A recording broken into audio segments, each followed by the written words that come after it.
सोनपुर गांव में कमला नाम की एक मेहनती और नेक दिल औरत रहती थी।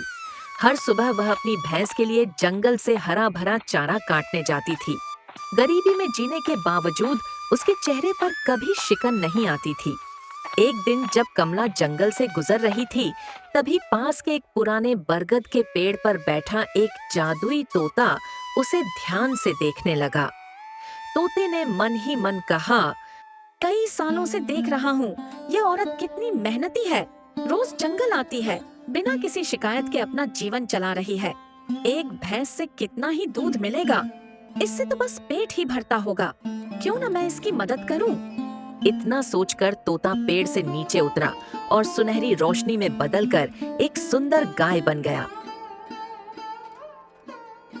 गाय धीरे धीरे कमला के पास आई और बोली, हे दयालु औरत, इस जंगल में मेरा कोई नहीं है, क्या तुम मुझे अपने घर ले चलोगी? बदले में मैं तुम्हें बहुत सारा दूध दूंगी।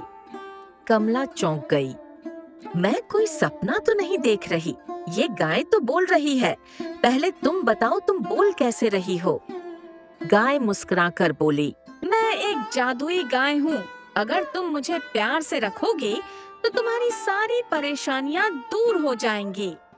कमला यह सुनकर बहुत खुश हुई और बोली, अरे जादुई गाय, तुम सच कह रही हो। अगर ऐसा हुआ तो हमारी सारी मुश्किलें खत्म हो जाएंगी। ठीक है, तुम मेरे साथ चलो। कमला गाय को लेकर घर की ओर चल पड़ी। थोड़ी देर बाद कमला गाय के साथ घर पहुंची तो उसके पति हरदेव ने आश्चर्य से पूछा, अरे कमला, तुम तो भैंस के लिए चारा काटने गई थी, फिर यह गाय कहाँ से ले आई तुम? हरदेव, मैंने इसे कहीं से पकड़ा नहीं, ये मुझे जंगल में मिली। इसे बस थोड़ा सा चारा देना है और ये बदले में ढेर सारा दूध देगी। एक भैंस से हमारा गुजारा नहीं हो रहा था। अब इस गाय का दूध भेजकर हम अच्छे से जी सकेंगे। कमला, तुम सच कह रही हो। फिर तो तुमने बहुत अच्छा किया। हम आज से इस गाय का अच्छे से ध्यान रखेंगे। उस दिन से दोनों रोज जंगल से गाय के लिए हरा भरा चारा लाने लगे। दिन बीतते गए। कुछ समय बाद हरदेव गांव के मुखिया के पास रोज दूध देने जाने लगा। एक दिन यह सब देखकर पड़ोसी रघु के मन में जलन पैदा हो गई। अरे, इसके पास तो एक ही भैंस थी, फिर यह रोज बाल्टी भरकर दूध कहां से ला रहा है? एक भैंस इतना दूध कैसी दे सकती है? जरूर कोई रहस्य है, मुझे जल्दी पता लगाना होगा। रघु अपनी पत्नी नंदिनी को यह बात बताने घर गया। घर पहुंचकर बोला, नंदिनी, तुम तो जानती हो कि हरदेव के पास सिर्फ एक भैंस थी, फिर वह कहां से रोज बाल्टी भर भर के दूध बेच रहा है? हमें जल्दी पता लगाना होगा, वरना वह हमसे भी अमीर हो जाएगा। ये जी, अगर ऐसा है तो जाइए और जल्दी पता लगाइए। मैं ऐसा होता नहीं देख सकती। हाँ ठीक है, मैं अभी जा रहा हूँ। वह हरदेव के घर पहुंचा और चुपके से सब देखने लगा। हरदेव गाय से बातें कर रहा था। मेरी प्यारी गाय और चारा खाएगी, मैं अभी लाता हूँ। नहीं हरदेव, आज तुमने मुझे बहुत चारा खिला दिया, अब मैं और नहीं खा सकती। रघु गाय को बोलते हुए देखकर हैरान रह गया। अरे, ये गाय तो बोल रही है, ये कैसे हो सकता है? गाय भी इंसानों की तरह बोलती है। हरदेव, आज मैं तुम्हें ढेर सारा दूध दूंगी। जितना दूध चाहिए उतनी बाल्टियां रख दो। कल सुबह वो सारी बाल्टियां दूध से भरी होंगी। नहीं सुरभि, तुम पहले जितना दूध देती थी उतना ही दो। ज्यादा लालच अच्छा नहीं। हमारा गुजारा अच्छे से हो रहा है। वैसे तुम्हें मेरे घर अच्छा लग रहा है ना? तुम्हें चारा देने में तो मैं परेशान नहीं हूँ। हाँ हरदेव, मैं बहुत खुश हूँ। हमारे दूध से तुम्हें फायदा हो रहा है ना? हाँ सुरभि, तुम्हारे दूध से हमें 2 वक्त की रोटी मिल रही है। अच्छा, तो यह जादुई गाय है जो बाल्टी बाल्टी दूध देती है। मुझे जल्दी कुछ करना होगा। हाँ, कल जब हरदेव गाय को जंगल ले जाएगा, मैं उसे मार दूंगा। फिर देखता हूँ यह दूध कहाँ से लाता है? हरदेव, एक जरूरी बात सुनो। अगर मुझे कुछ हो जाए या कोई मुझे मार दे तो तुम चिंता मत करना। जिस पेड़ के नीचे मैं नंदिनी को मिली थी उसकी पत्तियां मेरे सिर पर रख देना। मैं फिर से जीवित हो जाऊंगी। सुरभि, ऐसी बातें क्यों करती हो? मेरा किसी से झगड़ा नहीं। कोई तुम्हें क्यों मारेगा? चलो, मैं तुम्हें जंगल ले चलता हूँ।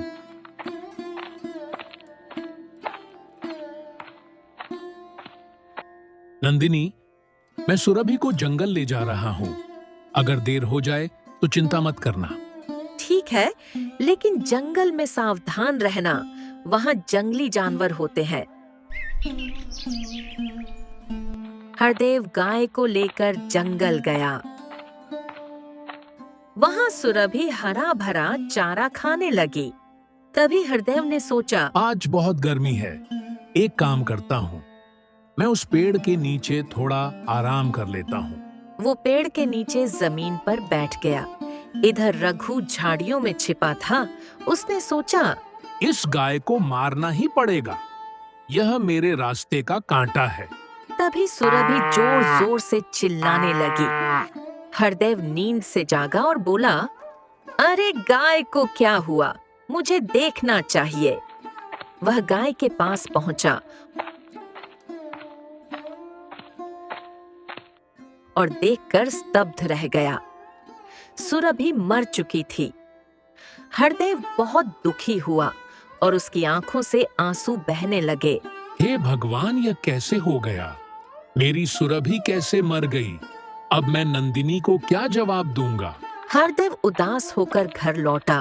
तभी नंदिनी ने पूछा, हरदेव क्या हुआ? तुम इतने दुखी क्यों हो?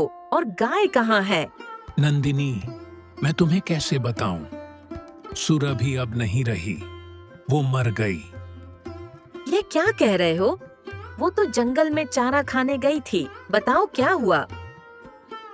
मैं जंगल में पेड़ के नीचे सो रहा था। तभी अचानक सुरभि की चीख सुनाई दी। जब मैंने देखा तो वह मर चुकी थी। यह कैसे हो गया? वो गाय हमारी कमाई का एकमात्र सहारा थी। अब हम क्या करेंगे? नंदिनी, चिंता मत करो। मुझे सुरभि का रहस्य पता है। मैं जंगल से पत्तियां लाता हूँ। ठीक है, लेकिन सावधानी से जाना। हरदेव जंगल गया और उस पेड़ की पत्तियां तोड़कर गाय के पास पहुंचा। उसने पत्तियां गाय के सिर पर रखी। तभी एक तेज रोशनी के साथ सुरभि जीवित हो गई। सुरभि, तुम वापस आ गई। भगवान का शुक्र है। पता है, मुझे तुम्हारे बिना अच्छा नहीं लग रहा था। नंदिनी और मेरा रो रो कर बुरा हाल हो गया। हरदेव, अब मैं ठीक हूँ। चलो घर चलते हैं। नंदिनी मुझे देखकर खुश होगी। हरदेव गाय को लेकर घर गया और नंदिनी को सब कुछ बताया। नंदिनी खुशी होकर बोली, सुरभि, पता है तुम्हारे बिना हम परेशान हो गए थे। नंदिनी, अब चिंता मत करो। मैं फिर से लौट आई ना। मुझे अब प्यार से सुरभ कहकर बुलाना। हरदेव, घर में खाने को कुछ नहीं है। अब क्या करें? हरदेव, बाल्टी लाओ। मैं तुम्हें ढेर सारा दूध दूंगी। सुरभि, तुम पहले जितना दूध देती थी उतना ही दो। वो हमारे लिए काफी है। हरदेव बाल्टी लाया। एक जादुई रोशनी के साथ बाल्टी दूध से भर गई। राधा बोली, वाह सुरभि, तुम्हारा दूध तो बहुत गाढ़ा है, लेकिन अभी हमारे पास चारा नहीं है। कोई बात नहीं, हमारे पास आम का पेड़ है। उसकी पत्तियां लाओ, वहीं खा लूंगी। तभी रघु पीछे से आया और यह सब देखकर हैरान हो गया। मैंने तो इस गाय को मार दिया था, फिर यह कैसे जीवित हो गई? मुझे फिर से कुछ करना होगा। नंदिनी, मैं मुखिया के पास दूध देने जा रहा हूँ। अगर देर हो जाए तो चिंता मत करना। ठीक है, लेकिन थोड़ा जल्दी लौटना।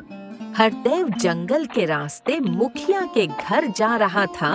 रास्ते में उसने एक बूढ़ी औरत को कुटिया के सामने रोते देखा। अरे अम्मा, आप रास्ते में बैठकर क्यों रो रही हैं? बेटा, मुझे 2 दिन से भूख लगी है। कुछ खाने को मिल जाए तो अच्छा होता। खाने के लिए कुछ तो नहीं है, लेकिन मेरे पास दूध है, आप इसे पी लो। बेटा, तुमने मेरी जान बचा ली। मेरे बेटे बहू मुझे छोड़कर चले गए। हृदय ने दूध का कुछ हिस्सा बूढ़ी माँ को दिया और बाकी लेकर मुखिया के पास गया। मुखिया जी, यह लो ताजा ताजा दूध लाया हूँ। हरदेव, तुम कई दिन के बाद आया, कोई दिक्कत परेशानी थी क्या? हाँ मुखिया जी, मेरी गाय बीमार थी, लेकिन अब सब ठीक हो गया है। वह दूध देकर घर लौटा। कुछ दिन बीत गए। हृदय अब गरीबों की मदद करने लगा। पूरे गांव वाले उससे बहुत खुश थे। हृदय, अब मेरा काम यहाँ पूरा हुआ। तुम अब खुशहाल हो। मैं किसी और गरीब की मदद करने जाऊंगी। सुरभि, तुमने हमारी जिंदगी बदल दी। यह एहसान जिंदगी भर नहीं भूलूंगी। सुरभि चली गई और मोहन और राधा खुशी खुशी रहने लगे।